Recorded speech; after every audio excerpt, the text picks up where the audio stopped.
إن الحمد لله نحمده ونستعينه ونستغفره ونعوذ بالله من شرور أنفسنا ومن سيئات أعمالنا من يهده الله فلا مضل له ومن يضلله فلا هادي له وأشهد أن لا إله إلا الله وحده لا شريك له وأشهد أن محمدا عبده ورسوله أما بعد فإن خير الحديث كتاب الله وخير الهدي هدي محمد صلى الله عليه وسلم وشر الأمور محدثاتها وكل محدثة بدعة وكل بدعة ضلالة وكل ضلالة في النار. أعوذ بالله السميع العليم من الشيطان الرجيم. بسم الله الرحمن الرحيم. رب اشرح لي صدري ويسر لي أمري واحلل عقدة من لساني يفقهوا قولي. بسم الله الرحمن الرحيم. إن الله وملائكته يصلون على النبي يا أيها الذين آمنوا صلوا عليه وسلموا تسليما.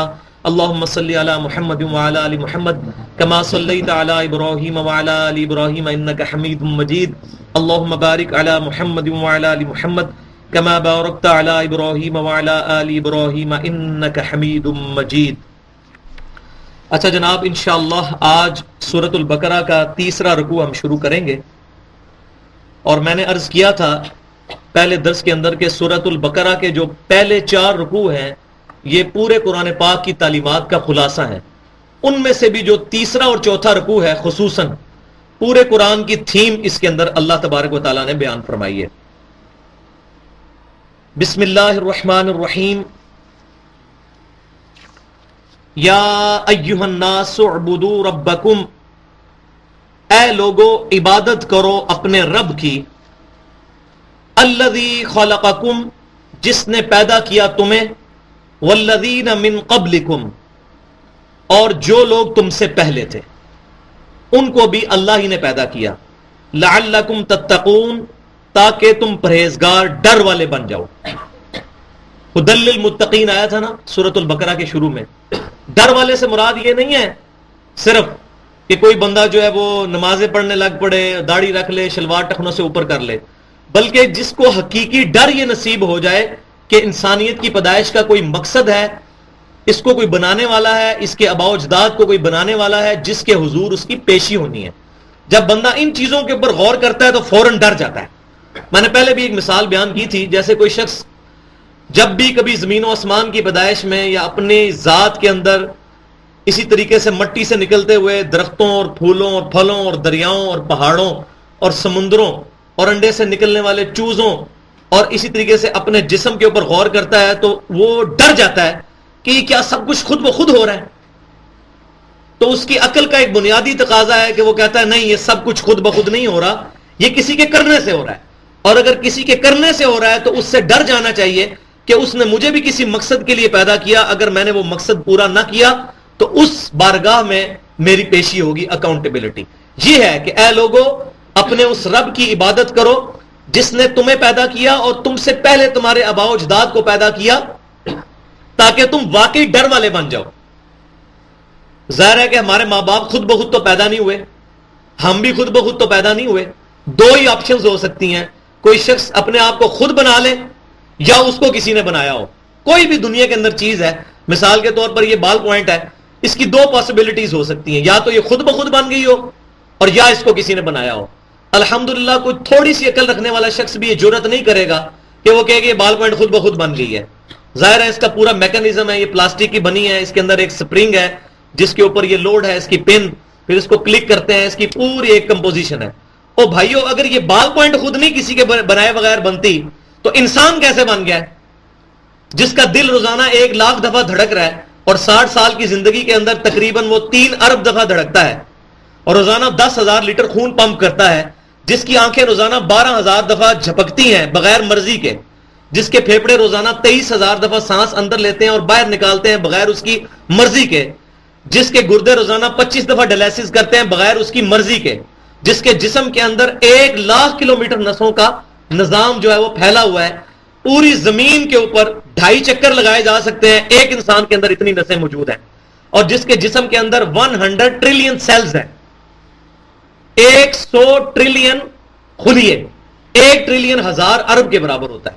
100,000 ارب خلیوں کا ہر بندہ مجسمہ ہے، اور ہر خلیے تک آکسیجن اور خون پہنچانا یہ اس کی ذمہ داری نہیں ہے، کیونکہ یہ اتنا بڑا فگر ہے کہ سائنٹسٹ کہتے ہیں کہ انگلینڈ جیسے 30 ملک ہوں اور ان ملکوں پر صرف درخت ہی ہوں، ان درختوں کے جتنے پتے ہوں گے نا 30 انگلینڈ جتنے ملکوں کے، وہ 100 ٹریلین بنتا ہے. ہر انسان کے جسم میں اتنے سیلز موجود ہیں، یہ خود بخود چل رہے ہیں. اسی طرح انسان کے دماغ کے اندر ملینز آف کنیکشنز ہیں، وہ ڈسٹرب ہو جائیں تو برین ہیمریج ہو سکتا ہے، خلیہ ڈسٹرب ہو جائے، اس کی ڈویژن ڈسٹرب ہو جائے، کینسر ہو سکتا ہے. تو یہ ساری چیزیں خود بخود تو نہیں ہو رہی. اگر کوئی کہہ رہا ہے خود بخود ہو رہی ہیں تو بھائی کر کے بتا دو. اگر کوئی شخص یہ سمجھتا ہے کہ انڈے سے چوزا خود بخود بنتا ہے، تو ہم زمین و آسمان کی ساری مخلوقات، سارے انٹلیکچوئلز کو بلاتے ہیں، ایک پلیٹ کے اندر انڈا توڑ کے اس کی لیس رکھتے ہیں، اور ہم کہتے ہیں کہ اس لیس سے چوزا بنانا تو بڑی دور کی بات، ایک چوزے کی چونچ بنا دے. کوئی بنا سکتا ہے؟ ایک آنکھ بنا دے، اس کا پر بنا دے. ایون یہ ڈریگن فلائی جس کا میں اکثر ذکر کرتا ہوں، جس کو ہم اپنی مادری لینگویج کے اندر ہیلی کاپٹر کہتے ہیں، یہ 2 پروں والا، دو طرف 2 پر ہوتے ہیں. اس کے ایک ڈھیلے کے اندر 50,000 آنکھیں ہوتی ہیں. 25,000 آنکھیں ایک میں 25,000، ٹوٹل 50,000 اس کی آنکھیں ہیں. وہ اتنا سا ایک ہے، اور یہ انڈے میں سے نکلا ہے. اس کے اوپر غور کریں ذرا. ان سین انڈے میں سے ڈریگن فلائی اس کی تصویر نہیں کو بنا سکتا ہاتھ کے ساتھ ایگزیکٹ. تو یہ خود بخود اتنے سے انڈے میں سے نکل آئی ہے، اور روزانہ کھربوں انڈوں میں سے چیزیں نکل رہی ہیں. چوزے، مرغی کے چوزے، کوے کے چوزے، چیلوں کے چوزے، گدوں کے چوزے، کبوتروں کے چوزے، کتنی چیزیں. اور یہ تو ساری مخلوقات زمین کے اوپر جو سمندروں کے اندر ہیں. ملینز آف ویلز موجود ہیں دنیا کے سمندروں کے اندر. ایک چھوٹی ویل کی خوراک ایک وقت کی 500 کلو گوشت ہے. 500 کلو کون پورا کر رہا ہے؟ تو یہ تمام چیزیں جب انسان غور کرتا ہے نا، پھر اس کو یہ بات سمجھ آتی ہے جو اللہ تعالیٰ نے پہلی بات کی ہے، یا ایھا الناس اعبدوا ربکم الذی خلقکم. اے تمام انسانیت، اس رب کی عبادت کرو جس نے تمہیں پیدا کیا. عبادت کرو، مانو نہیں. صرف اللہ کو مانتے سارے ہیں، ڈالر کے اوپر بھی لکھا ہوا ہے ان گاڈ وی ٹرسٹ. اللہ کی عبادت کرنی ہے. ہندو بھی بھگوان کو مانتا ہے، یہودی بھی مانتا ہے، عیسائی بھی مانتا ہے. عبادت ایک اللہ کی کرنی ہے، اور جس کا سب سے بڑا سمبل ہے ایاک نعبد و ایاک نستعین. اے اللہ، ہم عبادت کی جتنی رسومات ہیں وہ تیرے ساتھ خاص کرتے ہیں، اور دعا بھی تجھ سے مانگتے ہیں. مشکل اور پریشانی میں جس کو پکارا جائے وہ ہوتا ہے مشکل کشا، اور وہ ہوتا ہے دعا سننے والا. وَإِيَّاكَ نَسْتَعِينَ کی اپروپریٹ ٹرانسلیشن یہ ہے، اللہ دعا بھی تجھ سے کرتے ہیں. تو دعا، عبادت کا سب سے بڑا مظہر دعا. نماز بھی دعا ہے، اور جامعہ ترمذی، سنن ابن ماجہ، سنن نسائی کی حدیث ہے، نبی صلی اللہ علیہ وسلم نے فرمایا الدعاء هو العبادہ، دعا ہی عبادت ہے.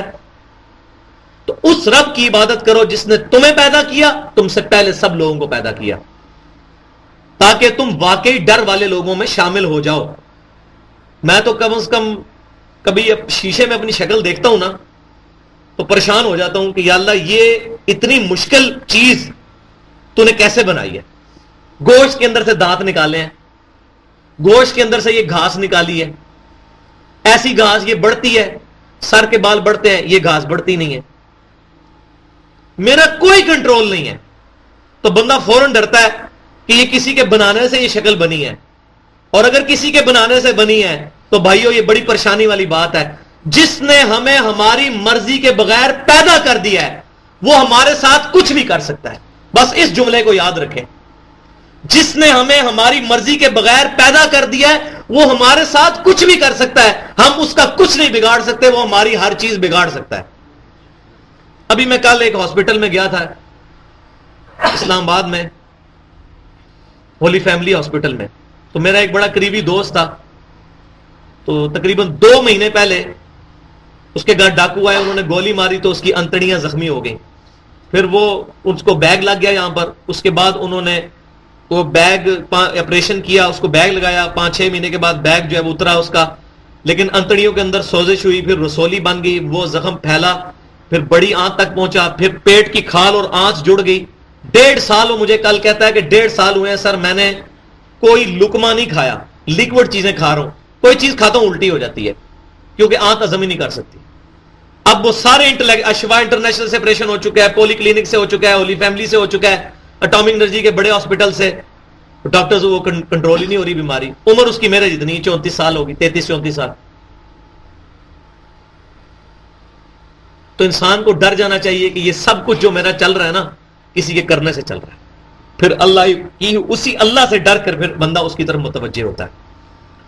الذی جعل لکم الارض فراشا والسماء بناء، وہ ذات جس نے زمین کو تمہارے لیے بچھونا فرش بنایا. یہ فرش کا لفظ اردو میں بھی استعمال ہوتا ہے. والسماء بناء، اور آسمان کو تمہارے اوپر ایک چھت کی صورت میں، ایک عمارت کی صورت میں بنا دیا. وَأَنزَلَ مِنَ السَّمَاءِ مَاءً، اور اسی نے اتارا آسمان سے پانی.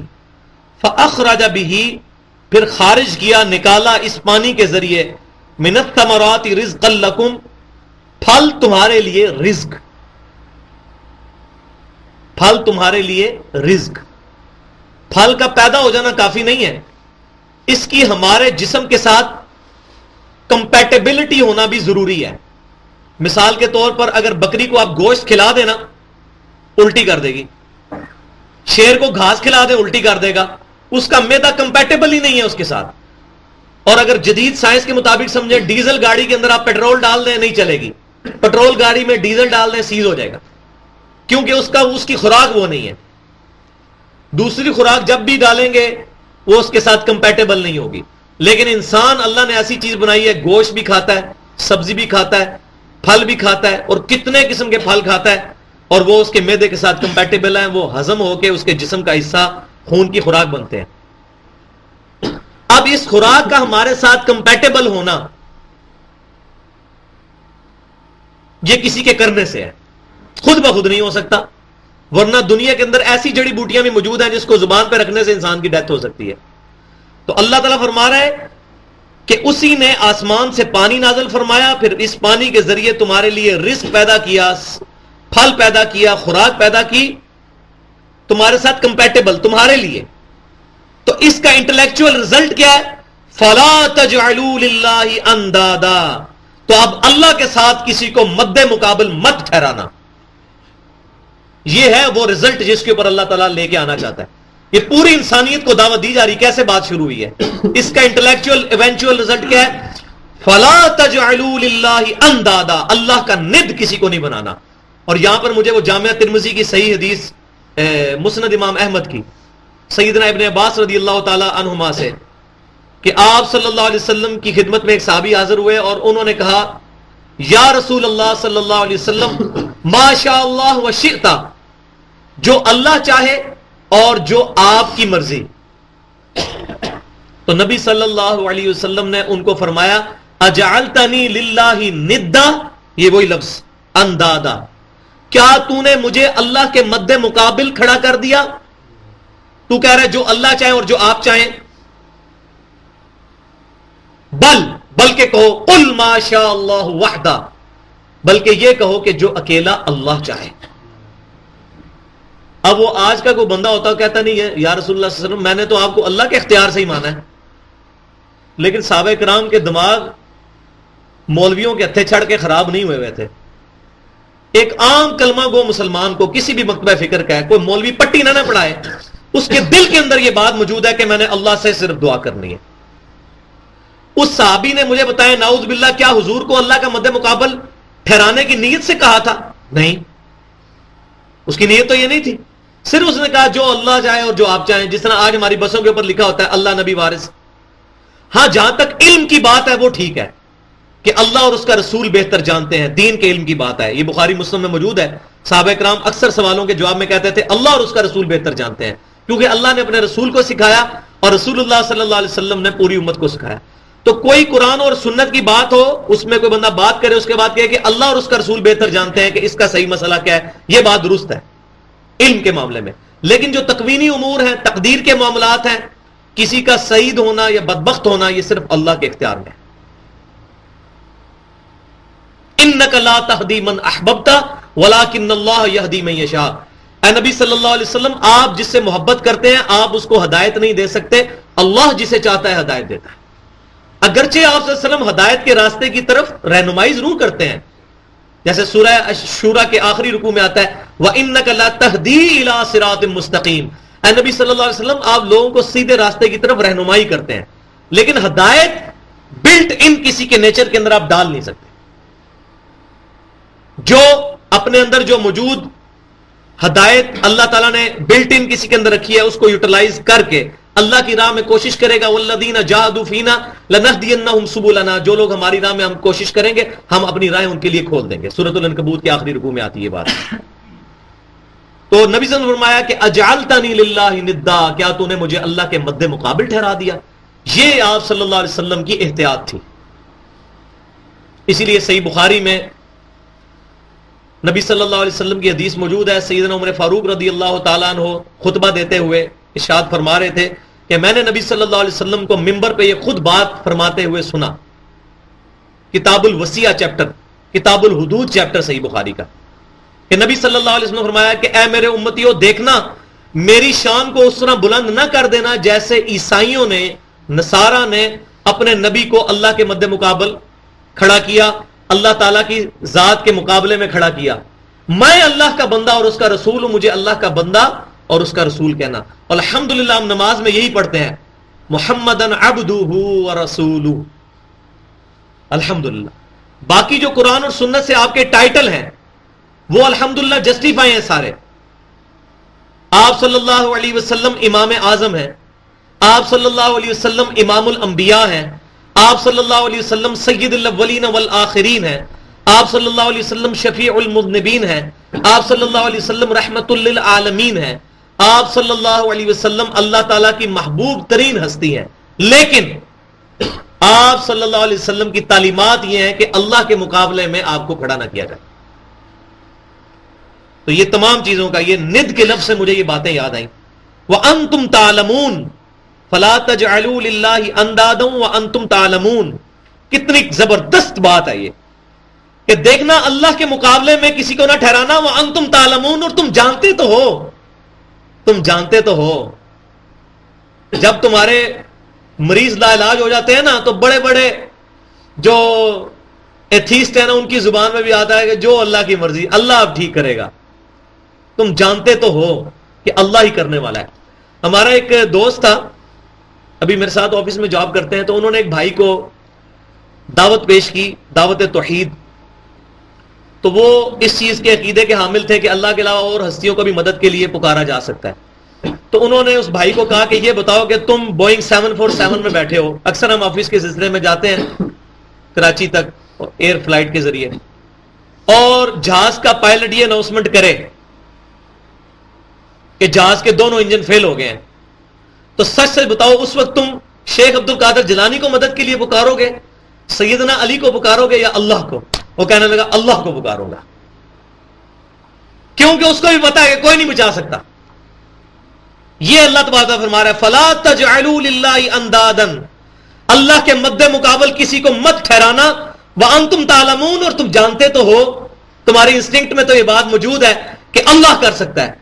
جس کی بڑی پیاری مثال یہ ہے کہ لوگ کہتے ہیں فلاں فلاں تکلیف دور کرتا ہے، فلاں فلاں تکلیف دور کرتا ہے۔ ہم پوچھتے ہیں تکلیف میں ڈالتا کون ہے؟ تگڑا تو وہ ہوا نا جو تکلیف میں ڈالتا ہے، کیونکہ بعض تکلیفیں ایسی ہیں جو دور بھی نہیں ہوتی، پھر جو ڈالنے والا ہے وہ زیادہ تگڑا ہوا نا، تو اللہ ہے۔ تو جب ڈالنے والا اللہ ہے، تکلیف دور کرنے والا بھی پھر اللہ ہے۔ وَإِن كُنتُمْ فِي رَيْبٍ، اور اے لوگوں اگر تمہیں شک ہو، مما نزلنا علی عبدنا، اس کتاب پر جو نازل کی ہم نے اپنے بندہ خاص محمد صلی اللہ علیہ وسلم پر، اس کتاب کے بارے میں تمہیں کوئی شک ہو، فَأْتُوا بِسُورَةٍ مِّن مِّثْلِهِ، تو تم بھی اس جیسی ایک صورت ملتی جلتی لے آؤ۔ یہ قرآن پاک میں اس کے علاوہ بھی 3 جگہ اور چیلنج آیا ہے۔ پہلے آیا اس قرآن جیسی کوئی کتاب نہیں بنا سکتا، سورہ بنی اسرائیل کے اندر۔ پھر سورہ ہود کے اندر آیا کہ 10 صورتیں ہی اس جیسی لے آؤ۔ پھر آیا سورہ یونس کے اندر 1 صورت ہی لے آؤ، اور یہاں اللہ تعالیٰ فرما رہا ہے چلو ایک صورت ملتی جلتی لے آؤ۔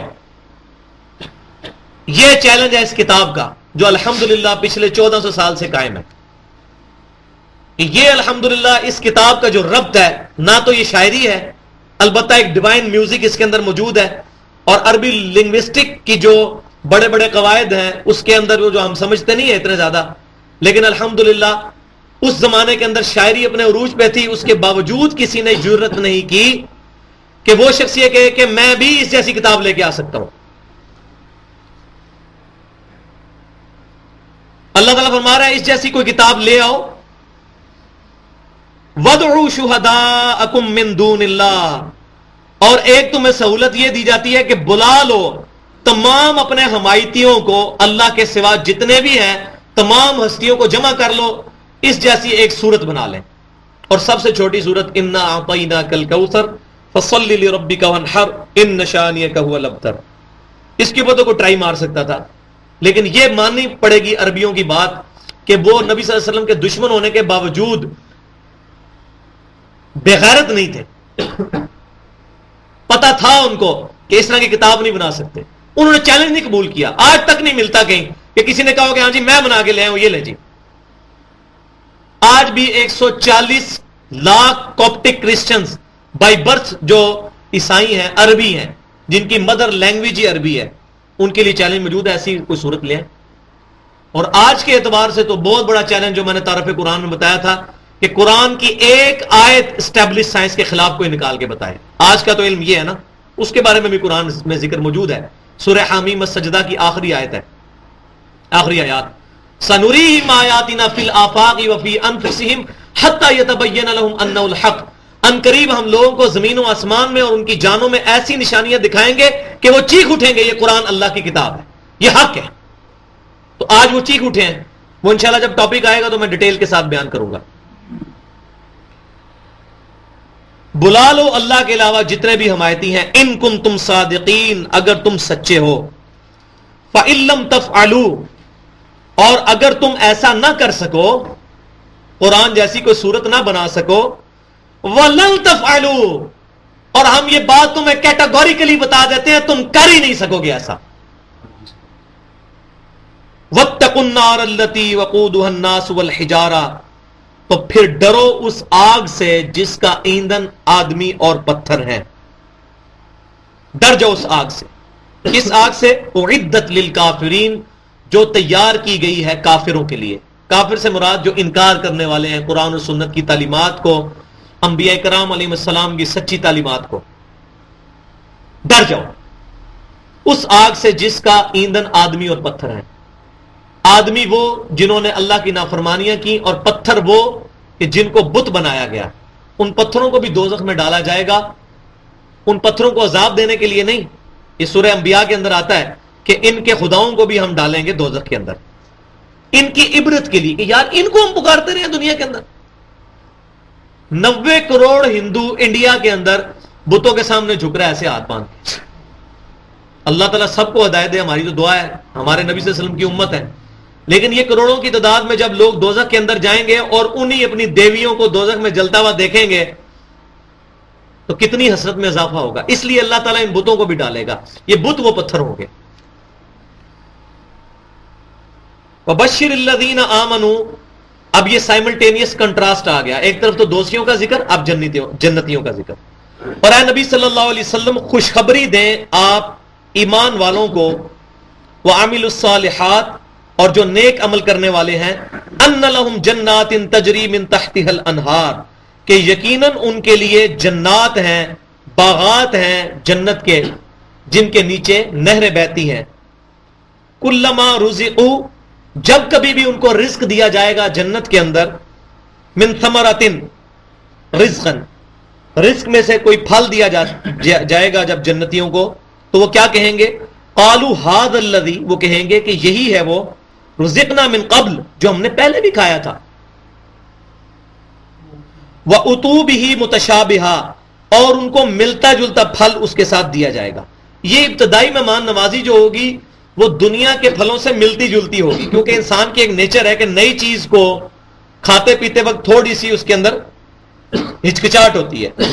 آپ کسی علاقے میں چلا جائیں، وہاں ایسا پھل ہو جو آپ نے زندگی میں کبھی دیکھا نہ ہو، آپ کو کوئی پیش کرے تو آپ اس کو تھوڑا ہی توڑ کے منہ میں ڈالیں گے، لیکن آم پڑے ہوں، اگر یہ تربوز کٹا ہو ٹھنڈا، آپ فوراً ہاتھ ڈالیں گے. تو یہ ابتدائی مہمان نوازی جنتیوں کی ہوگی جس فروٹ کے ساتھ وہ فیملیئر ہیں.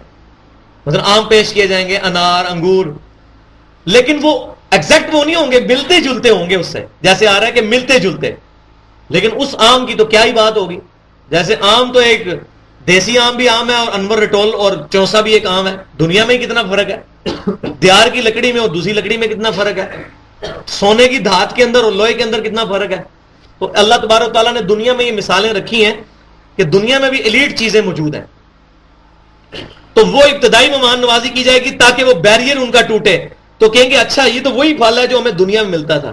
اس آیت سے میرا دھیان ایک اور طرف بھی گیا ہے جو بڑی مزے والی بات ہے، اور الحمدللہ قرآن پاک اس کو سپورٹ بھی کرتا ہے کہ ہم جب دنیا میں ہم نے ہوش سنبھالا 3-4 سال کی عمر میں، اس سے پہلے کی جتنی زندگی ہے، ماں کے پیٹ کی زندگی، ہمارے دودھ پینے کی عمر کی زندگی، اور اس کے پیچھے ہزاروں سال کی عالم ارواح کی زندگی جو ہے، جو سورۃ الاعراف کے اندر آتا ہے کہ اللہ تبارک و تعالیٰ نے، آگے آ رہا ہے وہ کہ روحوں سے عہد لیا تھا، الست بربکم، کیا میں تمہارا رب نہیں ہوں، 172 نمبر آیت کے اندر سورۃ الاعراف کی. تو سب نے کہا تھا کہ ہاں، قالوا بلا، تو ہمارا رب ہے. وہ ہمیں زندگی تو کوئی نہیں یاد ہے، مجھے تو کم از کم نہیں یاد کہ ہم نے وہ عہد کا جواب کیسے دیا تھا. لیکن الحمدللہ دنیا میں پیدا ہونے کے بعد سے لے کے اب جنت میں جانے تک کی ساری زندگی ہمیں یاد رہے گی. جس کی مثال دیکھ لیں، ہمیں اپنا بچپنا یاد ہے، بڑھاپے میں پہنچیں گے جوانی یاد ہوگی. اسی طریقے سے قبر میں جب جائیں گے تو احادیث میں ڈیٹیل سے یہ ٹاپک موجود ہے کہ انسان کو اپنے دنیا کے حالات یاد ہوں گے. اسی طرح قیامت والے دن اٹھایا جائے گا تو اس کو دنیا کے حالات ایک ایک پوری سٹوری یاد ہوگی. آپ اسی طرح سمجھ لیں جس طرح ہم یہاں سے لاہور چلے جائیں، شفٹ ہو جائیں، 25 سال یہاں رہیں، 20 سال وہاں گزاریں، تو انسان کو یاد ہوتا ہے اچھا میں 25 سال جیل میں گزار کے آیا ہوں. اسی طریقے سے انسان کو اب کے بعد کی جتنی زندگی ہے یہ یاد رہے گی. بعض کا میرے ذہن میں یہ بات آتی تھی کہ عالم ارواح کی تو زندگی مجھے یاد نہیں، یہ نہ ہو جنت میں ہم پہنچیں ہمیں یہ پتہ نہ ہو ہم نے دنیا میں تکلیفیں اٹھائی ہیں، تو پھر مجھے تو جنت نہ ملی، کسی اور کو ہی ملی. لیکن ادھر ایسا نہیں ہوگا. وہ قرآن پاک میں کئی جگہ آتا ہے کہ جنتیوں اور دوستیوں کے باقاعدہ مکالمے ہوں گے، بلکہ وہ پوچھیں گے کہ اللہ ذرا دکھاؤ دنیا میں ہمارے ساتھ مذاق کرتے تھے وہ کدھر ہے، پھر بتایا جائے گا دوزخ میں ہے. پھر دوستیوں کے ساتھ جنتی گفتگو کریں گے اور پھر ان کو بھی ٹانٹ کریں گے کہ تم دنیا میں ہمیں جو ہے اس چیز کے اوپر ٹانٹ کرتے تھے، میڑے مارتے سے سانو، ہوں دیکھو اسی تواڈے پیچھے لگے ہوندے تھے، آج اسی بھی تواڈی جگہ دوزخ وچ ہوندے. تو اب کے بعد کی ساری زندگی یاد ہوگی. اب آپ اس بات کو سمجھیں، کلما رزقوا منها من ثمرۃ رزقا، جب کبھی بھی ان کو کھانے کو کوئی رزق پھل دیا جائے گا، قالوا هذا الذي رزقنا من قبل، یہ تو وہی ہے جو ہمیں پہلے بھی ملا تھا دنیا کے اندر، اس سے ملتا جلتا. وَأُتُوا بِهِ مُتَشَابِهًا، لیکن اصل بات یہ ہوگی کہ وہ اس سے ملتا جلتا ان کو دیا جائے گا، کیونکہ صحیح بخاری اور مسلم میں موجود ہے. بلکہ سب سے پہلے قرآن پاک سورہ سجدہ کے اندر یہ بات موجود ہے کہ جنتوں کے لیے وہ نعمتیں ہیں جو نہ کسی آنکھ نے دیکھی، نہ کسی کان نے سنی، نہ کسی دل کے اوپر ان کا کھٹکا گزرا. یہ سورہ سجدہ میں بھی ہے اور صحیح بخاری اور مسلم میں، بلکہ مسلم میں تو بہت زبردست جنت کے اوپر ایک چیپٹر ہے 3 جلد کے اندر. وَلَهُمْ فِيهَا أَزْوَاجٌ مُطَهَّرَةٌ، اور وہاں ان کے لیے ہوں گی پاکیزہ بیویاں.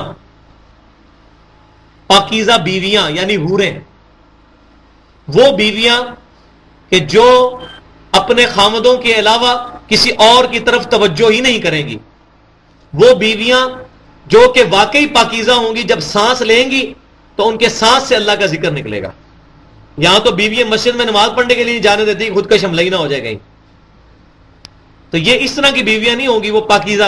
اور ادنا ترین جو جنتی ہے اس کو بھی کم از کم 70 حوریں ملیں گی. اور ان حوروں کا ڈیٹیل بخاری اور مسلم میں ذکر موجود ہے کہ وہ حوریں جو ہیں اگر صرف اپنی کلائی دنیا میں کھول دیں تو پوری دنیا کے لوگ فتنے میں مبتلا ہو جائیں. اپنا تھوک اگر دنیا کے سمندروں میں ڈال دیں تو اس شہد سے زیادہ میٹھے ہو جائیں. اب یہ ایک ڈیٹیل ایک ٹاپک ہے. تو وہاں ان کو بیویاں بھی، کیونکہ دنیا کے اندر ایک بہت بڑی آزمائش ہے، عورتوں کی وجہ سے انسان ڈی ٹریک ہوتا ہے. تو اللہ تعالیٰ نے تسلی دی ہے کہ دنیا میں کسی کی شادی نہیں بھی ہوئی بدقسمتی کی وجہ سے، آخرت میں اس کی حوریں پکی ہیں اگر اللہ تبارک و تعالیٰ کو اس نے اوبے کیا ہے. وَهُمْ فِيهَا خَالِدُونَ، اور سب سے بڑی بات یہ ہے کہ وہ ہمیشہ اس جنت میں رہیں گے. یہ بہت بڑی بات ہے. صحیح بخاری اور مسلم کی متفق علیہ حدیث ہے کہ جنت اور دوزخ کے درمیان ندا کی جائے گی اور موت کو ایک مینڈے کی شکل میں، ایک دمبے کی شکل میں لا کے ذبح کیا جائے گا. جنتیوں کو بلایا جائے گا، وہ جنت کے کنارے پہ آئیں گے گھبراتے ہوئے، شاید ہمیں جنت سے نکلنے کا نہ کہا جائے. اور دوزخیوں کو بلایا جائے گا، وہ دوزخ کے کنارے پہ آئیں گے خوش ہوتے ہوئے، شاید ہم دوزخ سے نکالنے کا حکم ہو رہا ہے. پھر اللہ تبارک و تعالیٰ کی طرف سے اناؤنسمنٹ ہوگی کہ یہ موت ہے، اب ہم اس کو ہمیشہ کے لیے ذبح کر رہے ہیں. جنتیوں تمہیں مبارک ہو, اب تمہیں موت نہیں آئے گی, اور دوستیوں تمہارے لیے اب خرابی ہے, تمہیں بھی موت نہیں آئے گی, تم ہمیشہ دوزخ کے اندر اور تم لوگ ہمیشہ جنت کے اندر. ان کی حسرت میں اضافہ ہوگا. اور صحیح مسلم کے اندر حدیث موجود ہے, نبی صلی اللہ علیہ وسلم نے فرمایا کہ جنتی جب جنت میں داخل ہوں گے تو ایک ندا کرنے والا ندا دے گا, جنتیوں تمہیں مبارک ہو, آج کے بعد تم ہمیشہ جوان رہو گے, کبھی بوڑھے نہیں ہوگے. تمہیں مبارک ہو, آج کے بعد تم ہمیشہ صحت مند رہو گے, کبھی بیمار نہیں پڑو گے. تمہیں مبارک ہو کہ آج کے بعد تم زندہ ہمیشہ رہو گے, تمہیں کبھی موت نہیں آئے گی. تو یہ ساری خوشخبریاں ہیں. تو یہ سارا ٹاپک. اب ایک چلتے چلتے ایک ٹاپک سے ہٹ کر ایک بات قرآن پاک کے اسلوب کے اوپر, کیونکہ میں نے آپ کو پہلے بتایا تھا کہ قرآن پاک کا جو اسلوب ہے یہ خطبے کی شکل میں ہے. قرآن پاک عام کتابوں کی طرح ایک کتاب نہیں ہے, بلکہ یہ اللہ تعالیٰ کے خطبات کا مجموعہ ہے. یہ قرآن کا جو ایک چھوٹا سا اسٹوڈنٹ جب قرآن کو لے کے بیٹھتا ہے وہ سمجھتا ہے یہ چلتے چلتے بیچ میں کوئی اور بات آ گئی. کیوں؟ وہ یہ سمجھتا ہے شاید قرآن پاک کی جو صورتیں ہیں, یہ ایک سورت کا نام ہے سورہ بقرہ یعنی گائے, تو اب اس میں صرف گائے کا ذکر ہوگا. یہ صرف صورتوں کے نام ہے. قرآن پاک کا اسلوب یہ ہے کہ قرآن پاک کی صورتیں اللہ کے خطبات ہیں. It is the collection of divine orations of almighty Allah. اور خطبہ جب خطیب دے رہا ہوتا ہے تو ایک خاص ٹاپک ہوتا ہے, لیکن اس کو سمجھانے کے لیے کبھی ادھر کی مثال, کبھی ادھر کی مثال, پھر کبھی یہ بھی ہوتا ہے کہ کبھی کسی کو خطاب کیا جاتا ہے, کبھی کسی کو خطاب کیا جاتا ہے. اب یہ سیاسی تقریروں میں دیکھیں نا, کبھی مہنگائی کے اوپر بات ہوتی ہے, پھر سعد نواز شریف کے بارے میں, کبھی جو ہے وہ زرداری کے بارے میں, کبھی پرویز مشرف کے بارے میں بولا جاتا ہے, مختلف مثالیں. تو جب تک بندے کو یہ پتا نہ ہو وہ اس وقت تک سمجھ نہیں سکتا اچھا اب یہ کس کو جو ہے وہ ٹانٹ کروائی جا رہی ہے. اسی طریقے سے قرآن پاک بھی اللہ کا خطبہ ہے. تو ان خطبوں کے اندر مثالیں بھی آئیں گی, اور پھر بات چلتے چلتے بیچ میں کوئی اور بات آئے گی, اور میں سمجھتا ہوں یہ قرآن کا ٹیسٹ اس کی وجہ سے ہے, ورنہ ایک ہی بات چل رہی ہونا تو مزہ نہیں آتا. اب دیکھیں اب کتنے ٹاپک چینج ہوئے. اب ایک قرآن کے اسلوب کے اوپر بحث ہوئی تھی, قرآن کے اسلوب کے اوپر اعتراض کیا کافروں نے. اچھا یہ قرآن ایک اللہ جو عظیم ترین ہستی ہے اس کی طرف سے کتاب ہے, تو قرآن کے اندر یہ چھوٹی چھوٹی چیزوں کی مثالیں کی موجود ہیں. سورۃ الحج کے آخری رکوع کے اندر مکھی کی مثال اللہ نے دی ہے کہ یہ ساری مخلوقات مل کے, سارے مشکل کشا مل کے, سارے بزرگ مل کے ایک مکھی نہیں پیدا کر سکتے, اور اگر مکھی سے کوئی چیز چھین کے لے جائے اس سے چھین نہیں سکتے واپس. اچھا یہ اللہ کی کتاب ہے تو مکھی کا ذکر کیوں ہے؟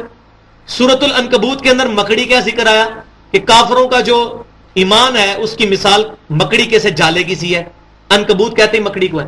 اچھا اللہ مکڑی کا ذکر کیوں کر رہا ہے؟ تو قرآن کے اسلوب کے اوپر ایک اعتراض ہوا. اب اللہ تعالیٰ اس کا جواب دے رہا ہے, ان اللہ لا یستحیی, بے شک اللہ تعالیٰ بالکل حیا نہیں فرماتا, بالکل شرم نہیں کرتا اس بات سے. کس بات سے؟ ان یضرب مثلا ما بعوضۃ فما فوقها, کہ وہ مثال بیان کرے ایک مچھر ہی کیوں نہ ہو اس کی, یا اس سے بھی کوئی حقیر چیز ہے اس کی کوئی مثال. اللہ اس سے شرم نہیں کرتا. دنیا کے اندر لوگ کوشش کرتے ہیں کہ اپنا انٹلیکچوئل لیول کسی پر شو کرنے کے لیے انگلش کے ورڈز بولیں اور مشکل مشکل دقیق باتیں کریں, بڑی مشکل عربی جو ہے وہ بیان کریں, اردو کے مشکل مشکل الفاظ. لیکن اللہ تعالیٰ کا مقصد ایک عام آدمی, قرآن ایک موچی کو بھی سمجھ آئے گا, ایک ڈاکٹر کو بھی سمجھ آئے گا, ایک انجینئر کو بھی سمجھ آئے گا, ایک فلاسفر کو بھی سمجھ آئے گا, ایک ریڑھی بیچنے والے کو بھی سمجھ آئے گا. کیوں؟ قرآن پاک میں 4 دفعہ ایک سورت کے اندر اللہ تعالیٰ نے یہ بات ارشاد فرمائی ہے. سورۃ القمر کے اندر بسم اللہ الرحمن الرحیم وَلَقَدْ يَسَّرْنَا الْقُرْآنَ لِلذِّكْرِ فَهَلْ مِن مُدَّكِرٍ, قرآن کو نصیحت کے لیے ہم نے آسان کر دیا تو کوئی ہے اس سے نصیحت اخذ کرنے والا. تو قرآن کا بنیادی مقصد نصیحت ہے. اب نصیحت کے لیے بہت ایلیٹ باتیں بھی نہیں ہوں گی, بعض اوقات ایسی باتیں بھی ہوں گی, لیکن زیادہ تر عام فہم بات ہوگی. اگر مچھر اور مکھی کی مثال سے بات سمجھ آتی ہے تو اللہ تعالیٰ کہتا ہے میں کوئی شرماتا نہیں ہوں, میں بات سمجھاؤں گا. سمجھانے کے لیے مثال دی. تو اللہ تعالیٰ فرماتا ہے جب یہ مثالیں بیان کی جاتی ہیں تو 2 قسم کے لوگ بن جاتے ہیں.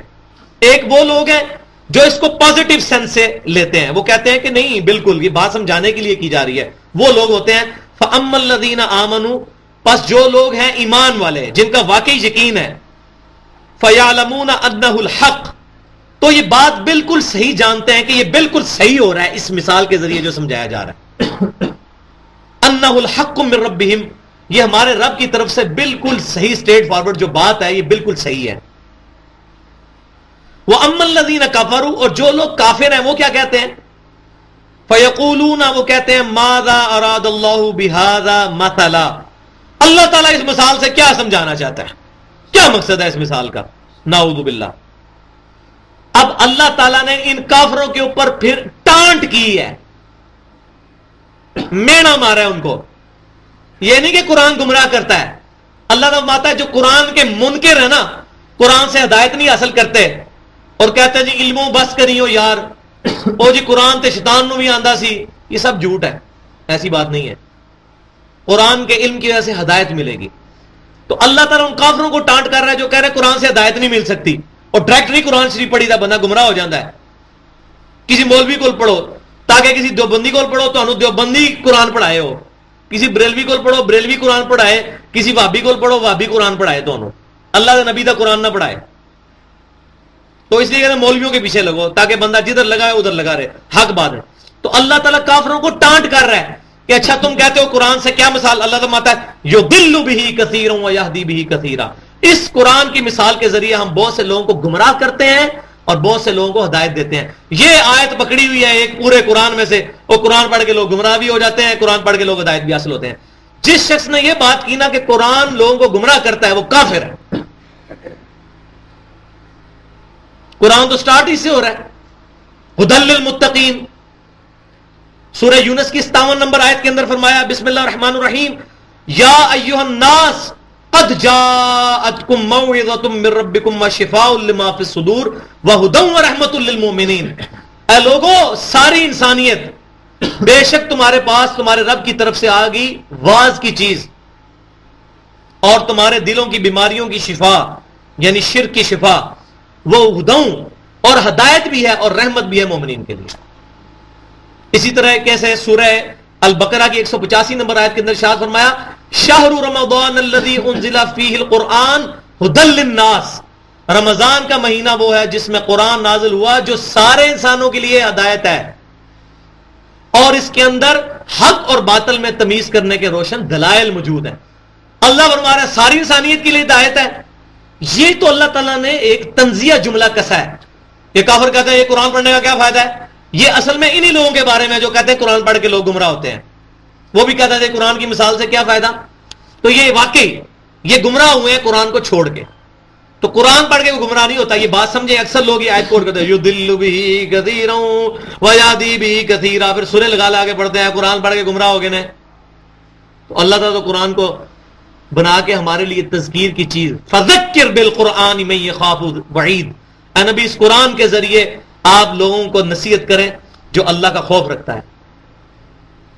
ان فی ذلک لذکرا لمن کان لہ قلب او القى السمع وهو شہید. اس قرآن کے اندر ہر شخص کے لیے نصیحت ہے جس کا دل ابھی زندہ ہے اور وہ بات کان لگا کر سنتا ہے اور متوجہ ہوتا ہے. دل زندہ یہ نہیں ہے کہ اللہ وہ دل کرتا ہے, مراد یہ قرآن کی بات سن کے وہ کہتے ہیں کہ ہاں قرآن کہہ رہا ہے ایاک نستعین, تو اب ہم نے حق باہو المدد یا باہو نہیں کہنا بلکہ کہنا ہے یا حی یا قیوم برحمتک استغیث.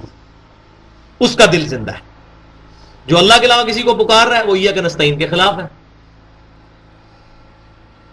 وما یضل بہ الا الفاسقین, اور اس کے ذریعے ہم گمراہ نہیں کرتے قرآن کے ذریعے مگر جو فاسق لوگ ہیں, جن کی نیت ہی نہیں قرآن سے ہدایت کا حاصل کرنے کی. انہوں نے گمراہی ہونا ہے, ان کو غلافوں میں لپیٹ کے رکھ دینا ہے, ان کو قرآن سے کہاں سے ہدایت ملنی ہے. اب ان کی کچھ نشانیاں آ رہی ہیں کہ جو لوگ قرآن پاک کو نیگیٹو لیتے ہیں ان کی نشانیاں کیا ہیں.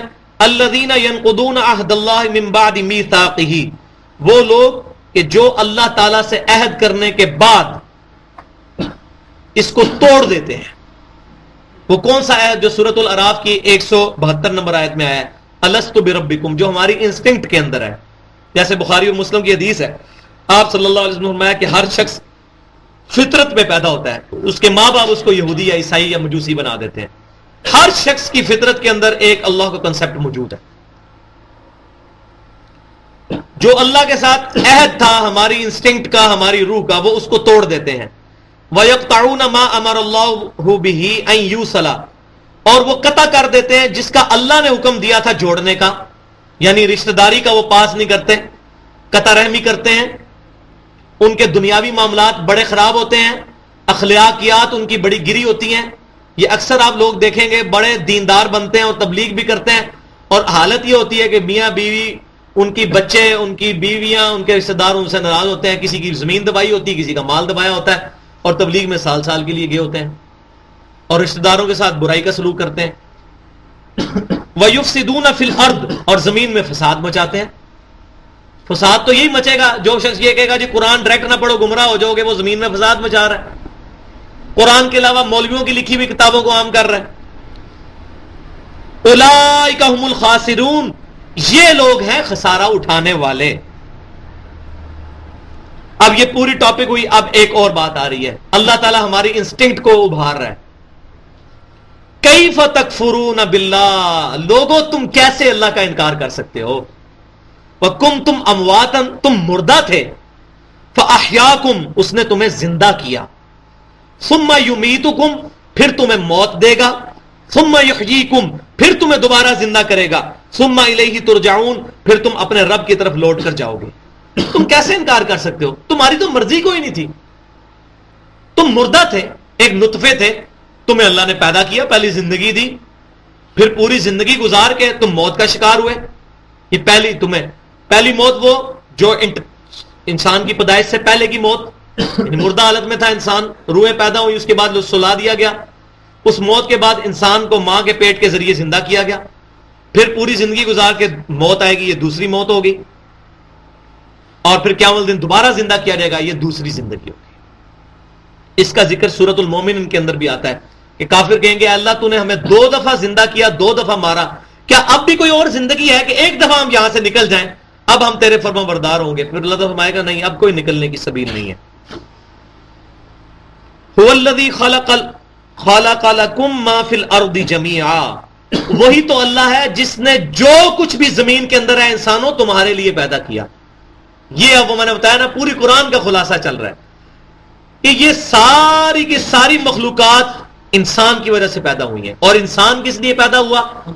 اللہ کے لیے۔ وما خلقت الجن والانس الا لیعبدون، سورہ الذاریات کے آخری رکوع میں آتا ہے کہ میں نے جنوں اور انسانوں کو فقط اس لیے پیدا کیا کہ وہ میری عبادت کریں، مجھے ماننے نہیں، عبادت میری، بندگی میری۔ اب یہ وہ کانٹے کی بات آئی کہ سارے کے ساری مخلوقات انسان کی وجہ سے پیدا ہوئی ہیں۔ زمین و آسمان کی تخلیق کا مقصد انسان، لیبلوکم ایکم احسن عملا، تاکہ تمہیں جانچا جائے کہ تم میں سے کون اچھے اعمال کرتا ہے۔ لہذا یہ فلسفہ درست ہے کہ human beings are the most serious creation of almighty Allah, اللہ تعالیٰ کی سب سے سیریس پرپس فل کریشن جو ہے وہ انسان ہے۔ یہ ساری چیزیں انسانوں کے لیے پیدا ہوئی ہیں۔ آپ دیکھیں یہ پہاڑ ہیں انسانوں کے لیے پیدا ہوئے ہیں، کیوں کہ جب سمندر کا پانی ایویپوریٹ ہو کے بخارات بن کے ہواؤں کے ذریعے پہاڑوں تک پہنچتا ہے، اس پہ برف بن کے گرتا ہے، تو ہمارے ٹینکرز ہیں بڑے بڑے جہاں اللہ تعالیٰ پانی سٹور کرتا ہے۔ پھر سورج ہمارے لیے، سورج کی تپش سے وہ ٹینکرز پگھلتے ہیں، وہ گلیشیئرز، اور پانی دریاؤں میں اور زمین کے اندر چلتا ہوا سمندر تک پہنچتا ہے، ہم زمین سے پانی نکالتے ہیں، سارا سسٹم اس کی وجہ سے چل رہا ہے۔ ہر چیز انسان کی خدمت میں لگی ہوئی ہے۔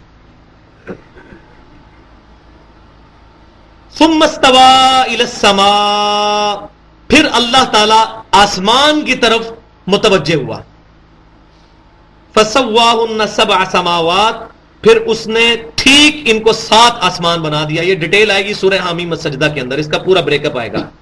وَهُوَ بِكُلِّ شَيْءٍ عَلِيمٌ، اور اللہ تعالیٰ نے ہر چیز کو اپنے علم کے ذریعے گھیر لیا ہے۔ اللہ تبارک و تعالیٰ اپنی شان کے لائق تو اپنے عرش پر مستوی ہے، لیکن اپنے علم، قدرت، سمع اور بصارت کے اعتبار سے ہماری شارک سے بھی زیادہ قریب ہے۔ ہم 3 نہیں ہوتے، چوتھا اللہ ہمارے ساتھ ہوتا ہے، سورۃ المجادلہ میں آتا ہے۔ ہم 5 نہیں ہوتے، چھٹا ہمارے ساتھ آتا ہے۔ سورہ حدید میں آتا ہے تم جہاں بھی کہیں بھی ہو، وَهُوَ مَعَكُمْ أَيْنَمَا كُنْتُمْ، اور اسی طریقے سے سورہ قاف میں آتا ہے نحن اقرب الیہ من حبل الورید، ہم انسان کی رگ جان سے بھی زیادہ اس کے قریب ہیں۔ اب چوتھا رکوع شروع ہو رہا ہے۔ وَإِذْ قَالَ رَبُّكَ لِلْمَلَائِكَةِ إِنِّي جَاعِلٌ فِي الْأَرْضِ خَلِيفَةً، وہ وقت بھی یاد کرنے کے قابل ہے۔ اب اس وقت کو یاد کرو کہ جب اللہ تعالی نے، رب نے فرشتوں سے فرمایا کہ میں زمین میں اپنا نائب بنانے والا ہوں۔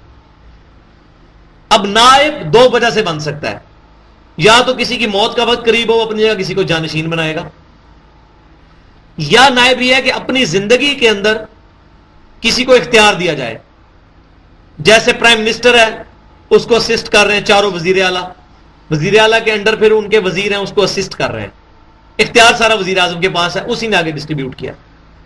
انہی معنوں میں اللہ تبارک و تعالیٰ نے انسان کو خلیفہ بنایا اپنا، کہ تمام مخلوقات انسان کے تابع کر دی ہیں۔ ہاتھی کو دیکھیں، اتنا مضبوط جانور ہے، لیکن اس کو جب سنگلی لگائی ہوتی ہے ایک بچہ بھی لے کے چل رہا ہوتا ہے۔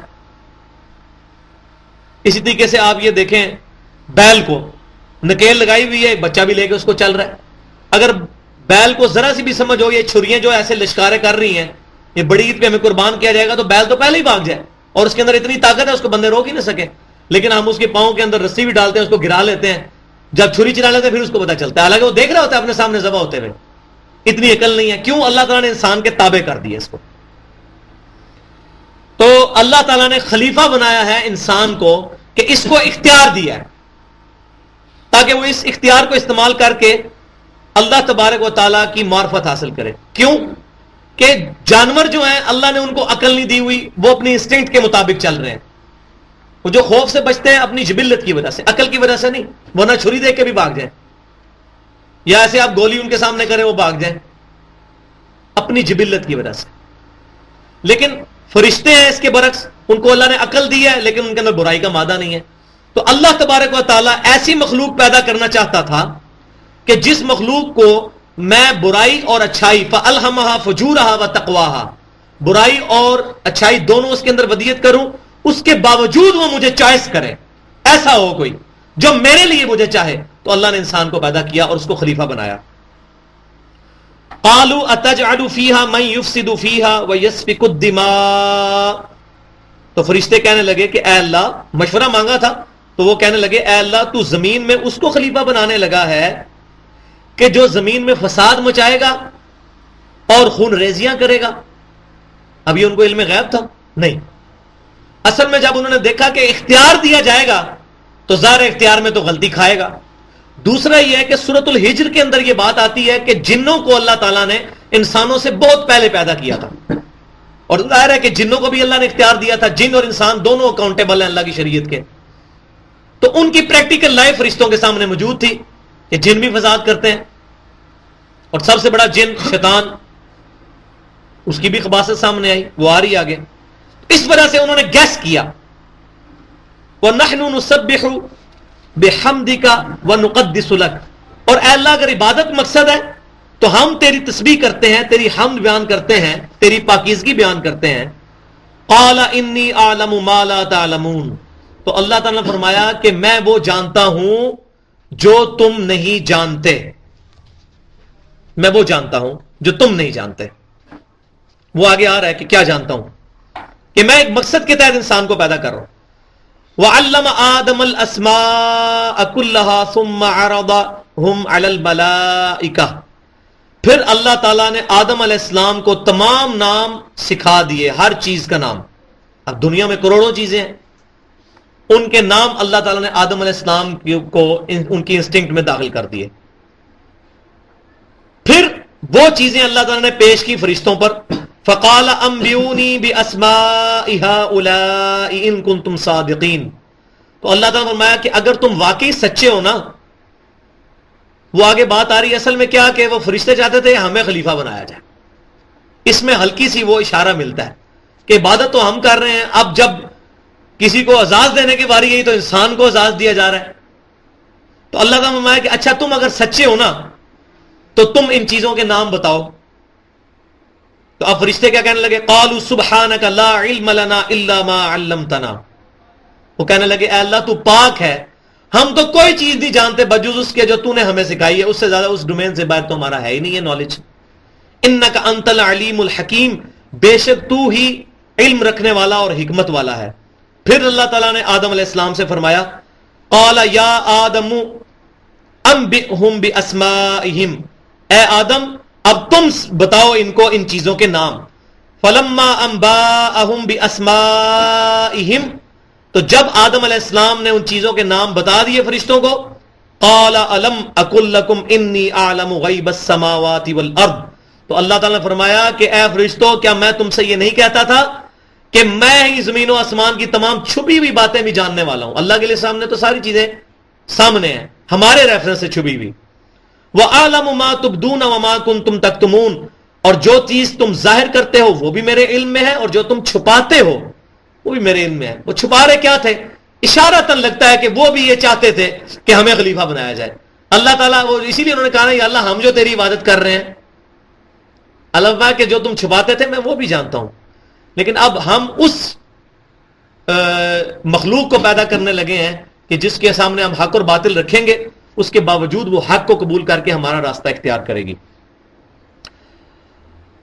پھر کیا ہوا؟ وَإِذْ قُلْنَا لِلْمَلَائِكَةِ اسْجُدُوا لِآدَمَ. یہاں میں ایک ضمناً بات بتا دوں کہ دو علوم اللہ تعالیٰ نے انسان کو دیے ہیں. ایک ہے ایکوائرڈ نالج, جو اللہ تعالیٰ نے عقل, کان اور آنکھ, یہ تین اعضاء جو ہیں, وَلَا تَقْفُ مَا لَيْسَ لَكَ بِهِ عِلْمٌ إِنَّ السَّمْعَ وَالْبَصَرَ وَالْفُؤَادَ كُلُّ أُولَئِكَ كَانَ عَنْهُ مسئولا.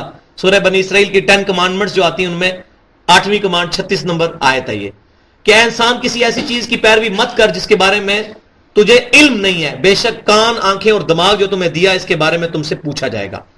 ان تین اعضاء کے ذریعے جو بندہ علم حاصل کرتا ہے وہ سائنٹیفک علم, ایکوائرڈ نالج ہے. اس کا ذکر اس رکوع کے شروع میں ہے, اور یہ ایسا زبردست رکوع ہے, اس کے شروع میں ایکوائرڈ نالج ہے اور اس رکوع کا اینڈ ریویلڈ نالج, وہی کے نالج کے اوپر ہو رہا ہے. دونوں علوم کا ذکر ہے.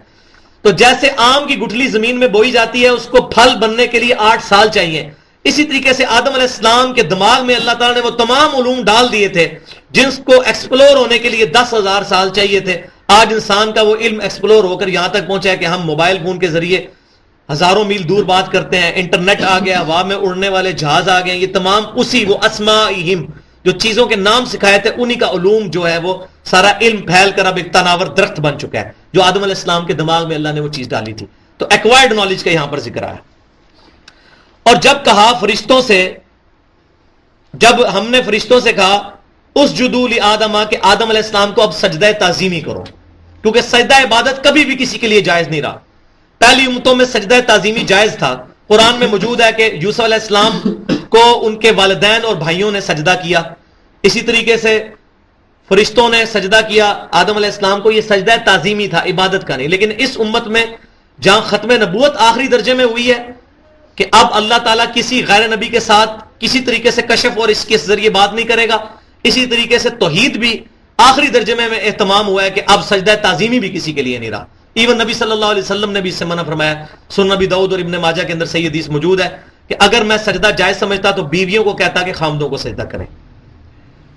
تو آدم علیہ السلام کے لیے سجدے کا کہا گیا جب فرشتوں کو, فسجدوا, تو ان سب نے سجدہ کیا, الا ابلیس, مگر ابلیس, اس نے سجدہ نہیں کیا.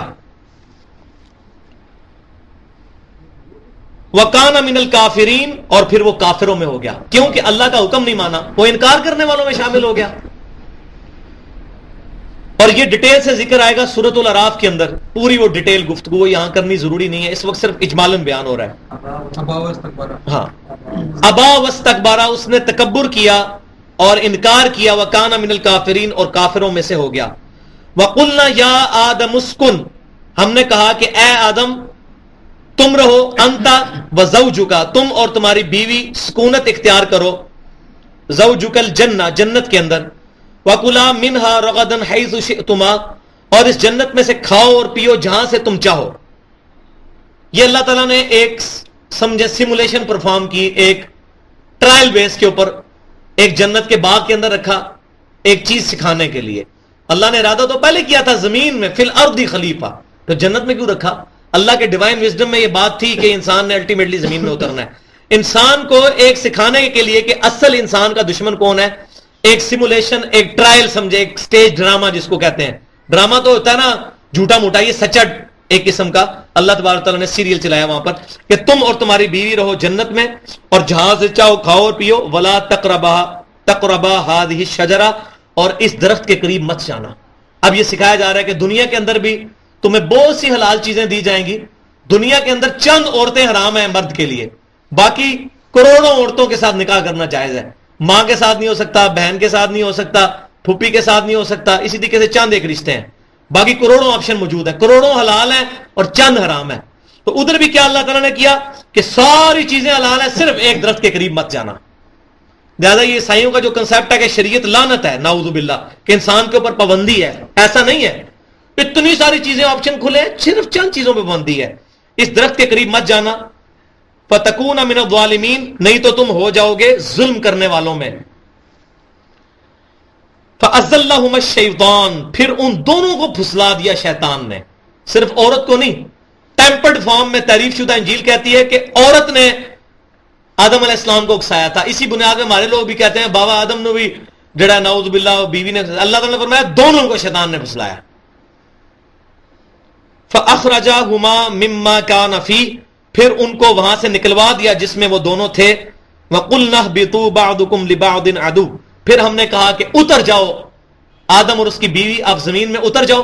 تمہیں بس یہی بات سکھانی تھی، تمہارا اصل دشمن شیطان ہے، تمہارے لیے زیادہ تر چیزیں حلال ہوں گی، چند حرام ہوں گی، ان سے بچنا. دیکھو اب تمہیں انہوں نے شیطان نے الٹے راستے پہ چلایا، تو اب دیکھنا تم کہ تم دنیا کے اندر اب اتر جاؤ.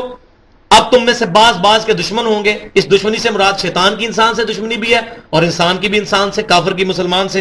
وَلَكُمْ فِي الْأَرْضِ مُسْتَقَرٌّ وَمَتَاعٌ إِلَىٰ حِينٍ، اور تمہارے لیے زمین کے اندر ایک ٹھکانہ ہے اور وقت مقررہ تک کے لیے زندگی گزارنے کا سامان وہاں پر موجود ہوگا.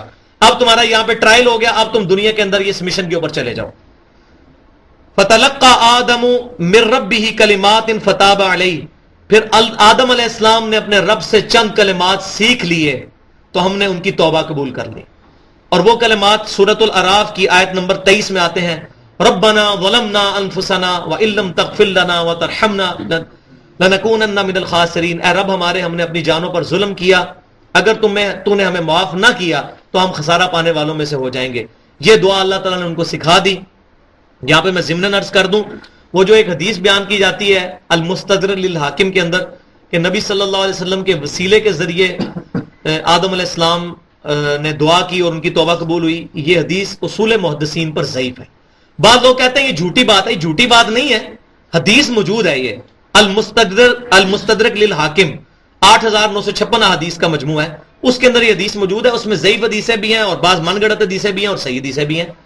تو جو صحیح حدیث ہوگی اصول محدثین پر، پہلے 300 سال کے جو مسلمان ہیں ان کے کہنے کے اوپر، اس اصول کے اوپر وہ حدیث ضعیف ہے. اصل یہ چیز ہے، قرآن کے اندر وہ طریقہ بتا دیا، یہ دعا تھی. فتاب علیہ، تو ہم نے ان کی توبہ قبول کر دی. انہ هو التواب الرحیم، بے شک وہی ہے توبہ قبول کرنے والا اور رحم فرمانے والا. قلنا اهبطوا منها جميعا، ہم نے حکم دیا کہ تم سب کے سب اب اس جنت سے اتر جاؤ. یعنی اب یہ سب کے سب سے مراد یہ ہے کہ تمہاری ساری اولاد، اب تم دنیا کے اندر رہو گے. اب وہ دوسرے ریویلڈ نالج کا ذکر آ رہا ہے جو وحی کا علم ہے، قرآن اور سنت کا علم. فَإِمَّا يَأْتِيَنَّكُم مِّنِّي هُدًى، تو دیکھو اے انسانوں، اب تم زمین پر اتر جاؤ، جب کبھی بھی میری طرف سے کوئی ہدایت تمہارے پاس آئے گی، میں اپنے رسول بھیجوں گا وقت. فَمَن تَبِعَ ہدایا، تو جو کوئی اتباع کرے گا اس ہدایت کی، یعنی رسولوں کی اور ان کی کتابوں کی، فلا خوف علیہم ولا هم یحزنون، تو نہ اس پر کوئی خوف ہوگا اور نہ کوئی غم ہوگا قیامت والے دن. جو بھی اب اس ریویلڈ نالج کی کتاب و سنت کی پیروی کرے گا. اور اسی طریقے کو نبی صلی اللہ علیہ وسلم نے اسی بات کو ارشاد فرمایا المستدرک للحاکم کی صحیح حدیث ہے کتاب العلم چیپٹر میں 318 نمبر انٹرنیشنل نمبرنگ کے مطابق. آپ صلی اللہ علیہ وسلم نے حجت الوداع کے موقع پر فرمایا کہ میں تم میں دو ایسی چیزیں چھوڑ کے جا رہا ہوں جن کو مضبوطی سے پکڑ لو گے کبھی گمراہ نہیں ہوگے، ایک اللہ کی کتاب اور دوسرے اس کے رسول صلی اللہ علیہ وسلم کی سنت، اور سنت وہ ہوگی جو صحیح احادیث سے ڈرائیوڈ ہوگی. تو آپ صلی اللہ علیہ وسلم نے بھی ریویلڈ نالج کے حوالے ہمیں کیا. والذین کفروا، اور جو لوگ پھر اس ریویلڈ نالج سے کفر کریں گے، وکذبوا بآیاتنا، اور جھٹلائیں گے ہماری آیات کو، اولئک اصحاب النار، وہی ہوں گے پھر دوزخ والے لوگ، آگ والے لوگ، ہم فیہا خالدون، وہ اس میں رہیں گے ہمیشہ ہمیشہ.